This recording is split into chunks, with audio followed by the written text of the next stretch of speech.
Donner la moulée. Eh ben, il y a 10 ans de ça, quand je suis allée en Floride pour me former dans le horsemanship de trauma, euh, on nourrissait 12 chevaux en même temps et les 12 chevaux ne se bataillaient pas pour les gamelles. Alors, c'était exceptionnel, mais évidemment, quand je suis entrée dans le monde des chevaux, je suis entrée par une porte exceptionnelle qui est celle de la compréhension des traumas, compréhension du stress, du système nerveux, des mécanismes de défense et compréhension éthologique de l'entraînement. Alors, c'est extraordinaire de pouvoir donner la moulée à 4 chevaux. Ici, je tiens la gamelle parce que la petite, elle mange très, très, très vite, puis elle en a beaucoup, puis je voulais qu'elle finisse sa bouchée, là. Mais c'est exceptionnel, extraordinaire de pouvoir donner la gamelle. Les gamelles à 4 chevaux, ils ont tous une recette différente, mais ils sont tous calmes. La raison est toute simple, c'est que si les gamelles ne sont pas vides, je ne permets pas à l'autre d'aller fouiller dans la gamelle de l'autre. Donc, il faut que ce soit vraiment la fin. Sinon, ils doivent quitter. Alors, si tu as fini ta gamelle et que l'autre non, tu quittes.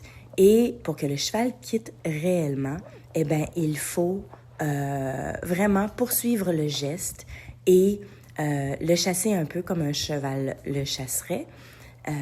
Et vraiment l'exclure du groupe. Parce que la nourriture, c'est trop fort.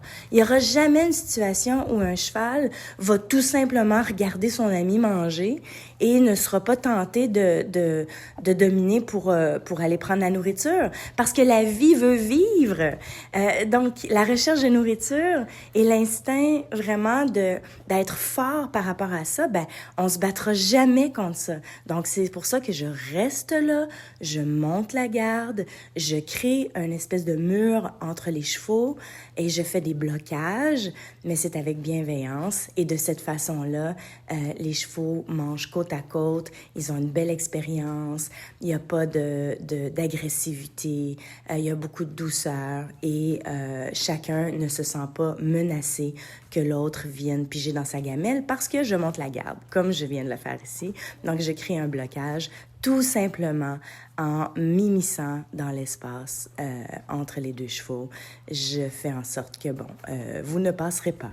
Alors, et si un cheval n'irait pas voler dans la gamelle de l'autre, ben ça montrait qu'il est comme à moitié mort, parce que c'est la vitalité. C'est normal pour le cheval d'être vital et de rechercher et de se battre un peu pour la nourriture. Et c'est la vitalité et la force du besoin de survie, parce que c'est comme s'ils savaient pas qu'il allait toujours avoir de la nourriture.